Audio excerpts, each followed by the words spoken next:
وہ قادیاں کی رونقیں، وہ کو بکو محبتیں، خدا کرے ہمیں ملے جہاں کہیں بھی ہم رہیں۔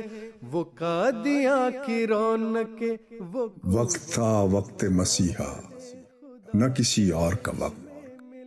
میں نہ آتا تو کوئی اور ہی آیا ہوتا۔ حضرت اقدس مسیح موعود علیہ السلام کے زمانے میں بعض لوگ ایسے بھی تھے جن کو حضور کے بارے میں علم ہوتا تو اپنی جلد بازی میں یا بعض مرتبہ کم علمی میں حضور کے خلاف کھڑے ہو جاتے، مگر جب حضور سے ان کی ملاقات ہوتی تو آپ کی کشش ان کو آپ کی صداقت کا قائل کر دیتی۔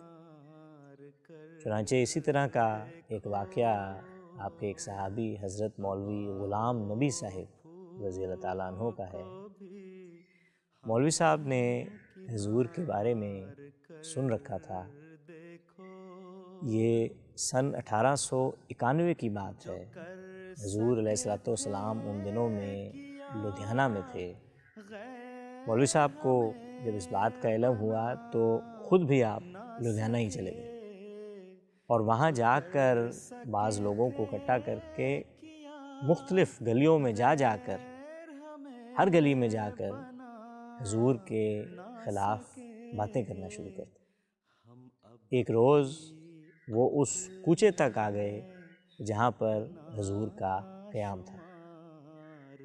حضور کا قیام ایک ایسے گھر میں تھا جس کا نقشہ کچھ اس طرح تھا کہ گھر کا زنانہ حصہ گلی کی ایک طرف تھا اور بیٹھک دوسری طرف تھی، یعنی جب زنانہ حصہ سے بیٹھک کی طرف جانا ہوتا تو گلی میں سے گزر کر ہی جانا ہوتا۔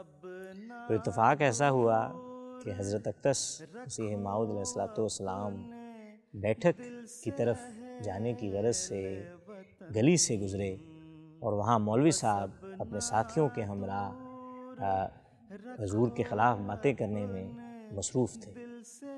لیکن جب مولوی صاحب کی حضور علیہ السلام کے چہرہ مبارک کی طرف نظر پڑی اور آپ کو انہوں نے پہلی مرتبہ دیکھا تو ایسا معجزانہ اثر ہوا ان کے اوپر کہ یا تو وہ کئی دنوں سے حضور کے خلاف باتیں کر رہے تھے یا حضور کو دیکھتے ہی سب تقریر وغیرہ بھول گئے اور حضور کی طرف عقیدت میں لپکے۔ حضور نے مصافحے کی غرض سے اپنا ہاتھ بڑھایا تو انہوں نے آپ کا ہاتھ تھام لیا اور آپ کے ساتھ ہی بیٹھک کی طرف چلے گئے۔ جو لوگ وہاں موجود تھے وہ حیران تھے کہ یہ ہوا کیا ہے، اور مولوی صاحب کا اندر یہ حال تھا کہ وہ حضور کی خدمت میں عقیدت کا اظہار کر رہے تھے، ایمان لا چکے تھے اور بیعت کرنے کی درخواست کر رہے تھے۔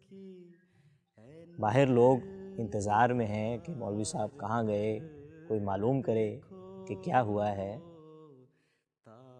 تو جب ان کو پتہ چلا کہ اندر تو حالات ہی بدل گئے ہیں تو وہی لوگ جو مولوی صاحب کے ساتھ وہاں اس غرض سے جمع تھے کہ حضور کے خلاف باتیں کریں، وہی مولوی صاحب کو گالیاں دیتے ہوئے اپنے گھروں کو واپس چلے گئے، اور مولوی صاحب کی یہ حالت تھی کہ وہ حضرت اقدس مسیح موعود علیہ السلام پر ایمان لا چکے تھے۔